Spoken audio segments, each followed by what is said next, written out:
In this training module, I'm going to show you how to create patent drawings. This includes reviewing the one rule of patent drawings. We're also going to discuss a framework to develop your patent drawings and review an example set of drawings for the tool storage system that we discussed in the Innovation Disclosure Form module. By the end of this training module, you should be able to create a series of patent drawings adequate to include in your own provisional patent application. Let's get started. So there's really only one rule in the patent drawing world. That is that drawings are required if they're necessary for the understanding of the invention. That's it, really. If drawings are required to teach somebody else how to use and make your invention, then they are required.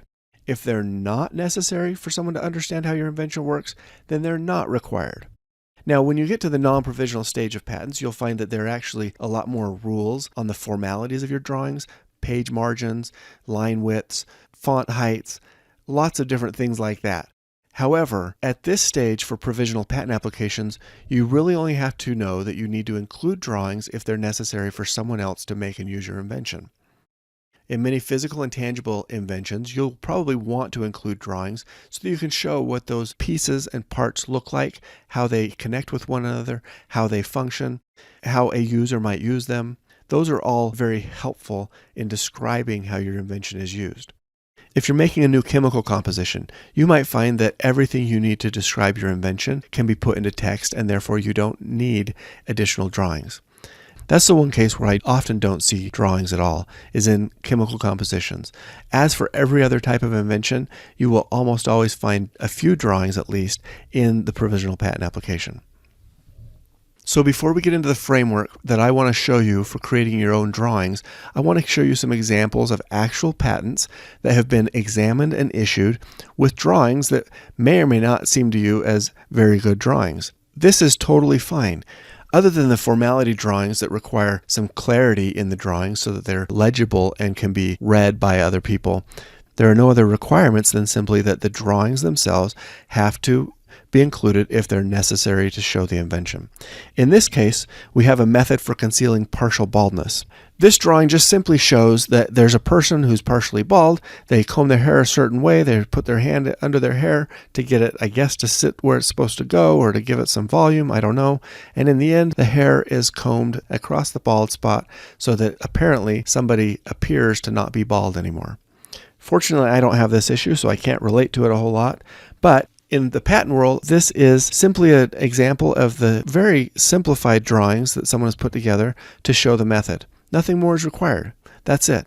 And if your invention is simple in this nature, you could do drawings of this same quality, and you would have sufficient drawings for your own patent application. Here's another example that I really like because, one, it's extremely simple. I believe that it shows very readily exactly what the invention is and what it's used for. In fact, so much so that when I was in law school and I was browsing through some websites with funny patents one day in the middle of either a contract law class or a constitutional law class, I came across this drawing, and I didn't even have to read anything about the patent. As soon as I saw this drawing, I almost got kicked out of class because I burst out in laughter, unintentionally of course, at the thought of somebody putting this onto their hitch receiver of their truck and then using it as it's intended, which of course is to, you know what it's intended to do, because you can see the drawing. I don't know why you'd want to do that right next to your truck, but somebody apparently thought this was a good idea and filed a patent application on it, got it examined, and got it issued. And that's great. If that works for them, that's fantastic. What I like about it, though, is that this drawing is simple. In one glance, you can see exactly what's going on with this invention and how somebody would probably use it, although I don't think additional drawings would be necessary to show the additional use. Unfortunately, you'll find that when we go through some of these examples, they're often related to toilet inventions because that is, I think, funny, and because that's what comes up when we start looking for examples of funny patents. So you'll see a couple more toilet-related inventions here, and you'll just have to excuse me for these examples. This next example is a system-level example. This is what I would call the starting point for drawings, is to show somebody where your invention sits within an overall system. In this case, we've got some type of electronics communicating with one another through a beamformer, apparently, and a CPU that has various components within it. So I like this drawing a lot because it's a very simple block diagram. It doesn't show you exactly what the components physically might look like. It just simply shows you a square and a label for each function within the system. And this is very typical for computer-related inventions. You don't need to go through and draw a CPU in perspective view. You don't need to go through and draw a computer monitor or what a cell phone or whatever other electronic device you might be using. A simple block diagram is great because, functionally speaking, someone can read this drawing, they can look at it and read it and understand what's intended by the electronic device that it's conveying. So you'll often see drawings like this in computer-related inventions because that's the best way to convey the functions that are being implemented by the hardware or the software. Here's another one, maybe a little off color again, but I liked it because it shows two versions of the same device. One is the device by itself, and the other is the device being used as it's functionally intended. I'm not 100% certain what this is, but I could guess it's got one of two uses, and how it would be applied in its intended use is pretty clear from the drawings, and that's a very simple drawing. I bet that's a dog, although I guess it could be a goat or a donkey or something else. Really doesn't matter. All we know is that it conveys the function of the device, and we get the drawing in a little bit more detail of the device itself on the left, and then a simplified drawing of the function to let us know this is how somebody would intend to use that invention. We're back to a computer example now, and this example shows more of the function that happens in a computer.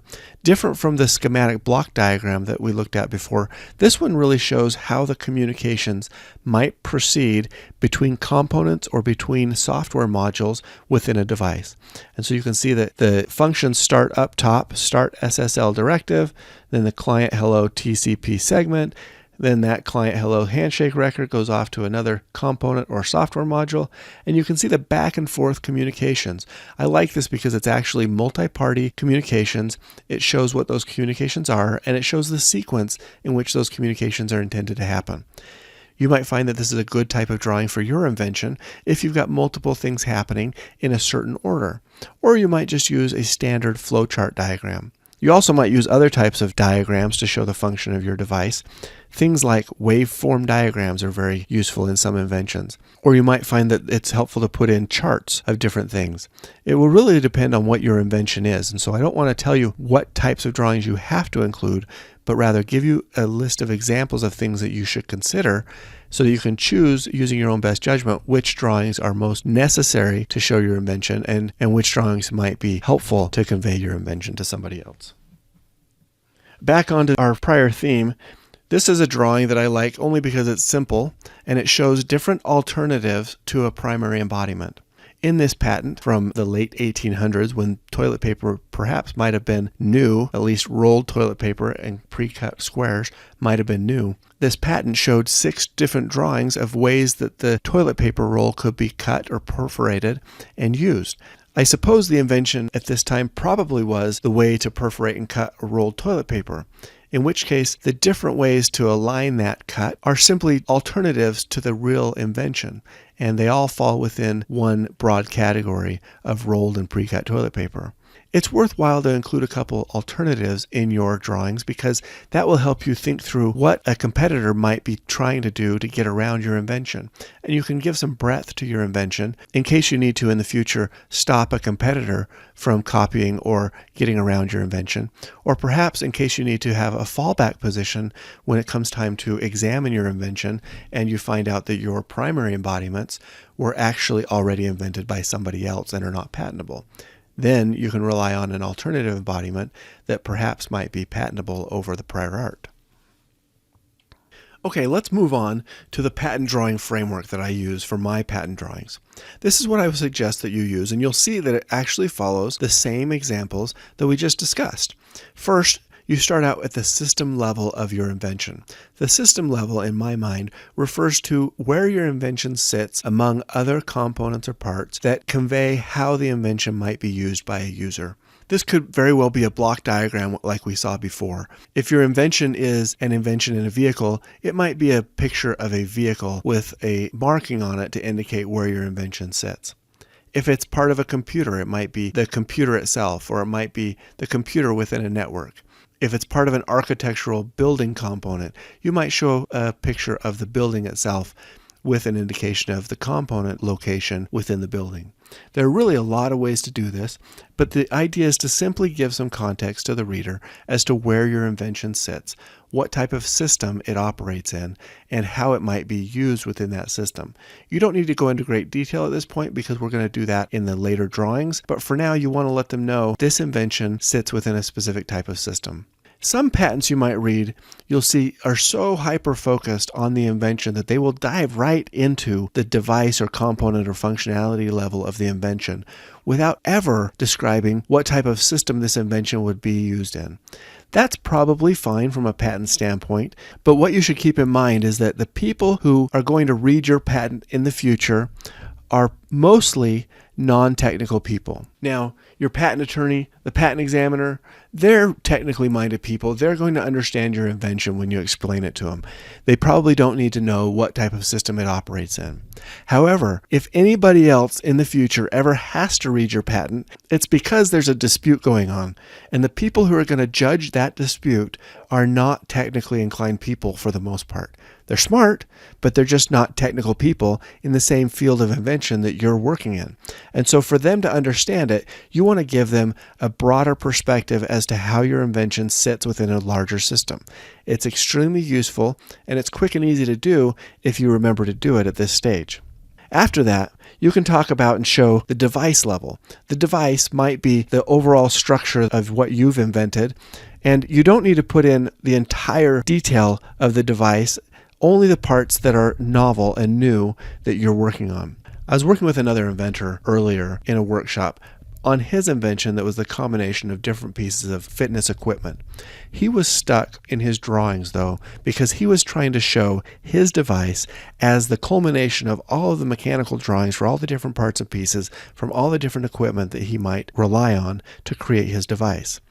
That would be fine, although it's a lot less helpful, and it had created a stumbling block for him because he was trying to put together drawings basically at the manufacturing specification level. That's not necessary in order to get your provisional patent application filed, or to get your non-provisional patent application filed later in the future. All you need to do is you need to focus your device on the parts that are novel and new compared to other prior art that's out there, in enough detail that you can show what the differences are. That's it. So you don't need to go through and you don't need to put every single piece that's in there unless it relates to the novelty of your invention. As a further example, let's say he wanted to show a bicycle with all the different parts of a bicycle, and then he wanted to show a treadmill with all the different parts of a treadmill, and then he wanted to show how the treadmill and the bicycle could be put together into one device. I think you guys have seen these before, right? There's an elliptico or there's a treadmill bike, some things like that. Well, that's not his invention, but just as an example, he wanted to show all of the different parts and pieces that would go into connecting those things together. That was too much. It was overwhelming, of course. What he needed to do was show some simplified drawings of the places where the parts interconnected one with another, because his invention was in the interconnection itself, not in the various component parts that he would put together. As long as he could get those pieces to interconnect and work with one another, then he had created something new that wasn't out there previously. So we talked and we refocused him on that interconnection of the parts and pieces as opposed to all the pieces together working in some mechanical way. After you do the device level, I think it's useful to think of your invention in terms of its component parts. What are the various parts and pieces within the device that are actually helping your invention function? Now you might think to yourself, well, I just created a computer program and so it does this, it has a function and it just completes it, and it's just so I really just have a computer. I don't have anything else. We'll start to think of the different various components within the computer that are impacted or affected by your invention. Which ones have to work faster? Which ones have to process different data? And think about the programs that have to be implemented. Where are they stored? Where are they executed? How do they manifest themselves to a user? All these different things are going to show up in your invention when you start thinking about the component parts to your invention. Again, we don't have to go too deep. We want to strike a balance here between simplified drawings and complicated drawings. And I can't tell you exactly where that is, but we can go through some examples later on to show you that that's probably not as complicated as you would think it would be without looking through some drawings first.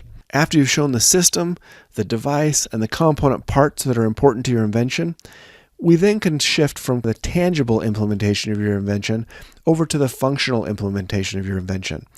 That's where, again, we might use flowcharts or wave diagrams. We might show a sequence of images to show the parts in different configurations or different alignments. How does a user interact with your invention? How does the invention interact with other component parts of the system?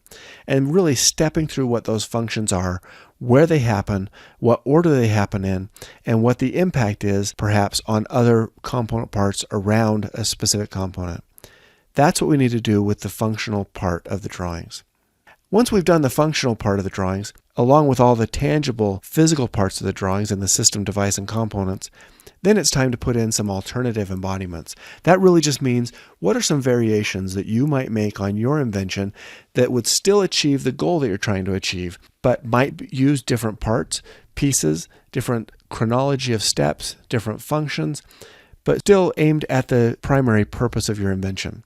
One way to think about this, which we did with the innovation disclosure form previously, is to think about ways that a competitor might try to copy your invention or copy it without copying it, which means they might want to implement a competitive device while trying to get around your core technology that makes your device work so well. They might implement two pieces instead of one, or they might use a different finish on something.